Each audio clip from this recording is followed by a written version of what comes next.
नमस्कार दोस्तों, हमारे YouTube channel BK World News में आपका एक बार फिर से स्वागत है। आज की जो कहानी लेकर आया हूँ वो एक सच्ची घटना पर आधारित है। ये कहानी है श्री गंगानगर राजस्थान की। एक दामाद अपने ससुराल में रजाई ओढ़कर सो रहा होता है। अंधेरी रात होती है और उसी अंधेरी रात में उसकी सासू माँ आ जाती है और उसी कमरे में आकर रजाई ओढ़कर वो भी सो जाती है। उसके बाद क्या होता है जो आप कल्पना भी नहीं कर सकते हैं। तो आइए इस पूरी घटना को जानने के लिए कृपया हमारे वीडियो में अंत तक बने रहें। तो देर ना करते हुए चलिए कहानी को करते हैं स्टार्ट। तो दोस्तों, ये घटना है राजस्थान की। राजस्थान में एक जगह है श्री गंगानगर। श्री गंगानगर में एक औरत रहा करती थी जिसका नाम है सीमा। सीमा की उम्र जो 25 साल की है। सीमा एक विवाहित औरत है जिसके पति का नाम दिनेश है। दिनेश की उम्र 28 साल की है। दिनेश की शादी हुए 2 साल ही हुए हैं। दिनेश की शादी 15 दिसंबर 2021 को हुई थी और दिनेश का मोबाइल की दुकान है। उसी दुकान में वो पैसा कमाकर अपना परिवार चलाता है और परिवार का पालन पोषण करता है। सीमा और दिनेश की दोनों की ज़िंदगी अच्छे से चल रही थी, लेकिन कहते हैं ना कि खुशी ज़्यादा देर तक टिकती नहीं। इसी बीच एक दिन सीमा अपने पति से मायके जाने के लिए कहती है। दिनेश कहता है ठीक है, चलो घूम कर आते हैं। फिर एक दिन दोनों पति और पत्नी बाइक पर सवार होकर चल देते हैं ससुराल के लिए। जैसे ही दिनेश ससुराल पहुंचता है तो देखता है कि घर पर कोई नहीं है। सीमा देखती है कि माँ भी नहीं है। आवाज़ लगाती है पर कोई नहीं होता है। बाद में पता चला कि माँ कहीं गई हुई है और पिताजी भी कहीं काम करने गए हैं। घर पर कोई नहीं होता है। फिर बाद में सीमा अपने माँ को बुला कर लाती है। फिर अच्छे से हाल समाचार होता है। आपको बता दूं दोस्तों कि दिनेश को 2-4 दिन ससुराल में रहकर 2-4 दिनों के लिए कहीं बाहर भी जाना होता है और ये सोचकर कि सीमा को मायके भी घुमा दूंगा और 2-4 दिन रहकर उसे मैं छोड़कर वहीं पर मैं 2-4 दिन में फिर से वापस आ जाऊंगा, ये सोचकर वो मायके में ले जाता है।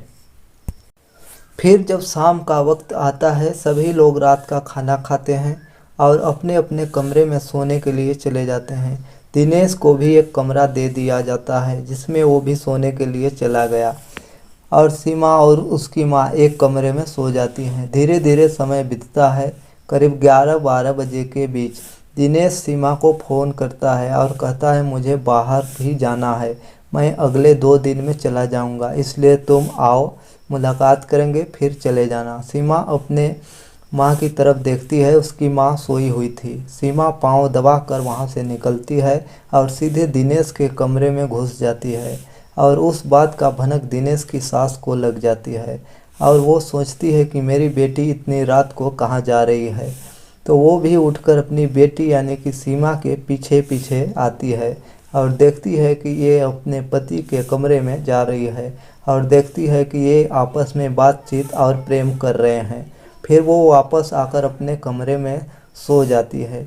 कुछ समय बाद सीमा भी वहाँ अपने माँ के कमरे में चली जाती है सोने के लिए, लेकिन दिनेश फिर फ़ोन करके कहता है तुम आओ मेरे कमरे में, लेकिन सीमा कहती है मैं अब नहीं आऊँगी, सुबह होगी तो लोग क्या कहेंगे, इसलिए नहीं। ये सारी बात दिनेश की सास सुन रही थी और कुछ वक्त के बाद सीमा को वहीं छोड़कर अपने कमरे से निकलकर चुपचाप दिनेश की कमरे में चली जाती है और उसी कमरे में जाकर रजाई ओढ़कर सो जाती है। फिर क्या दोस्तों, दिनेश को लगता है ये मेरी पत्नी अर्थात सीमा है और शारीरिक संबंध बनाने लगता है। अपनी पत्नी समझकर शारीरिक संबंध बनाता है, लेकिन दिनेश को असहज लगता है तो वो मोबाइल निकालकर टॉर्च ऑन करता है। तो जो देखता है देखकर भौचक्का रह जाता है। उसने देखा कि ये तो सीमा की माँ है। दिनेश डर जाता है और सोचता है मैंने ये क्या कर दिया। उसको बहुत बुरा लगता है।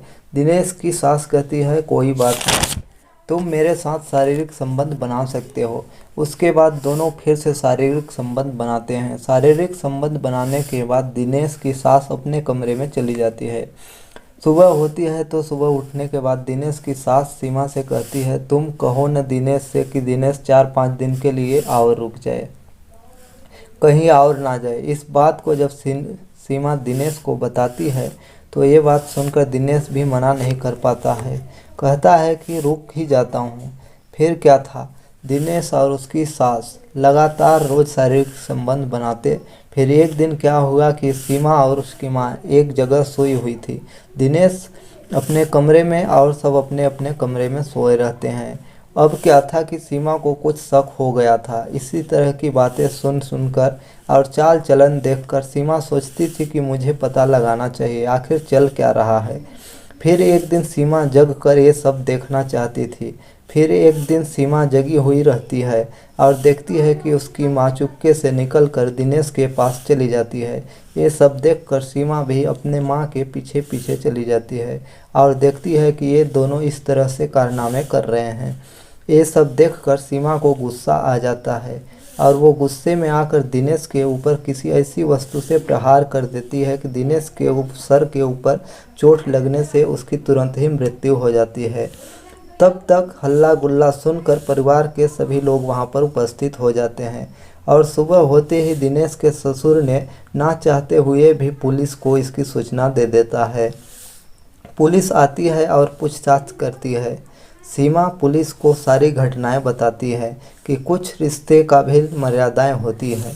मर्यादाओं को तोड़कर मेरा पति मेरे माँ के साथ शारीरिक संबंध बनाया, इसलिए मुझे गुस्सा आया और मारने लगी। मुझे नहीं पता था कि इसकी मृत्यु हो जाएगी। फिर पुलिस ने सीमा को गिरफ्तार कर लेती है और जेल में डाल देती है और मृतक शरीर को पोस्टमार्टम के लिए भेज देती है। तो दोस्तों, ये थी आज की कहानी। इस कहानी में सीमा ने जो किया, क्या वो अच्छा किया? इस विषय में अपनी राय कमेंट में ज़रूर बताएं। हमारा उद्देश्य किसी को आहत करना या ठेस पहुंचाना नहीं है। समाज में हो रही विभिन्न प्रकार की घटनाओं से आपको अवगत कराना है ताकि आगे आने वाले भविष्य में कोई इस तरीके का कुकर्म ना करे। हर रिश्ते का अपनी मर्यादाएं होती है जिसे पालन करना जरूरी है। ऐसी घिनौना हरकत करने से बचना चाहिए। वीडियो कैसी लगी? अच्छी लगी हो तो वीडियो को लाइक करें और चैनल पर नए हैं तो चैनल को सब्सक्राइब करें। मिलते हैं अगले वीडियो में किसी एक नई कहानी के साथ। तब तक के लिए धन्यवाद।